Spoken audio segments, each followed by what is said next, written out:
Magandang araw mga lods. Ako ay napatakbo sa may tulay sa amin, sa may bandang crossing dahil nagkalindol dito. At mukhang intensity 6 yata yun sa lakas. Kaya ako napatakbo at tiningnan ko yung dagat. Kung anong sitwasyon ng dagat, baka lumaki o kaya lumiit. At yan, awa ng Diyos, hindi naman nagbago yung dagat. Kaya ako ay nagpapasalamat na rin. At yan. At ito na yung sitwasyon dito sa may kalsada, bandang kalsada. Sa may crossing ito mga lods. Yung papuntang Silago, papuntang Liloan. Ayan yung sitwasyon ng kalsada. Hindi naman masyadong wasak dahil yung ano lang yung asfalto nag-crack tapos lumubo. At yung mga sasakyan dito sa tabi pinapadaan mga lods, magkabilaan, sa kabila, yun maliliit lang dadaan doon. Dito banda sa may kanan, yan yung mga malalaking truck.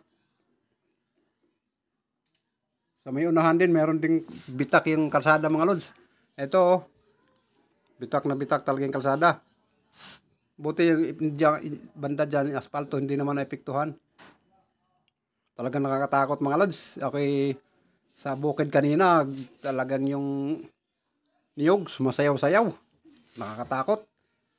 At yan dito, pangalawang bitak ito mga lods, sa may kalsada. Sa may bandang crossing pa rin ito. Ayan o, may nagmaman ng traffic. Ako believe talaga sa ating mga kapwa Pilipino dahil pagka may ganitong trahedya, meron agad tumutulong. Ayan o, nagtatraffic sila, hindi nila pinapadaan sa gitna mga lods. Dahil baka delikado pa. Katatapos lang nangyari ang lindol mga lods, mga 7:30 ng umaga. Ngayon lang umaga mga lods, ayan na yung kalsada sa amin. Nadadaanan naman, kaya lang pinag-iingat muna, hindi muna pinapadaan dyan sa may gitna dahil yung asfalto nga, ayan o, bitak na bitak. Yan mga lods. At pinag-iingat na rin yung sa may dalampasigan na nanirahan. Pinag-oobserba sila pagka mayroon daw na mataan silang di ordinaryong pangyayari sa may dagat, palilikasin na sila agad. Yan yung instruction sa amin dito sa may barangay Himayangan. Himayangan, Liloan, Southern Leyte mga lods. Yan ang sitwasyon. Talaga kanina mga lods, ako'y ninervyos din. Pagka tayo pala tumatanda na, madali na tayong manervyos. At yan, patuloy pa rin sa pagmama ng traffic yung mga volunteers, mga taga-Himayangan. Yung isa doon sa may dulo, yun yung barangay Tanod sa aming barangay. Itong isang nakapula, ito ay volunteers lang. Nandyan agad yan nung nangyari, na ganyan agad, nagmama ng traffic. Ako ay saludo sa taong yan, kilala ko yan, si Sir Silio apelido, nakalimutan ko yung pangalan. Shout out sa iyo Sir Sir Silio. Kalimutan ko yung pangalan mo sir, shout out na rin sa iyo at saka yun sa kasama mong isang barangay Tanod, si Abay Mansyo. Shout out sa inyo dahil maasahan talaga kayo. Saludo ko sa inyo sir.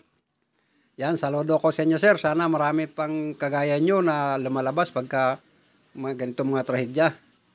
Salamat sir sa tulong nyo. At yan, mga kaganapan mga lods. Yan o, naka-standby yung ibang truck muna dahil one lane lang ang dinadaanan mga lods. At yan, salit-salitan lang sila doon dahil yung gitna talaga hindi pa pinapadaanan. Baka kung anong mangyari dyan sa gitnang kalsada. Yan, mga kaganapan mga lods.